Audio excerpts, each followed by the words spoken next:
குயில் ஆடாத மயில் நானாக இருந்தேனே. பூவோடு வரும் காற்றாக என்னை நீ சேர தெளிந்தேனே.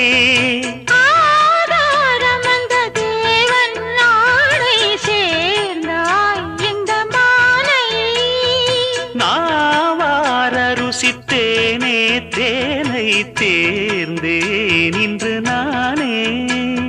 வந்த துணையே வந்து அணையே, அந்த முள்ள சந்திரனை சொந்தம் கொண்ட சுந்தரியே. சாமி கிட்ட சொல்லி வச்சு சேர்ந்தது இந்த செல்ல கிளியே.